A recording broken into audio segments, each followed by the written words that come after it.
5 cara atasi batuk dan tenggorokan gatal.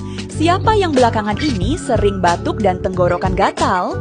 Saat tenggorokan gatal, sebenarnya tubuh secara alami sedang membersihkan zat asing di saluran pernafasan. Bagaimana cara meredakan batuk dan tenggorokan gatal? Pertama, perbanyak minum air putih. Kedua, minum minuman yang hangat. Ketiga, berkumur dengan air hangat yang dicampur garam.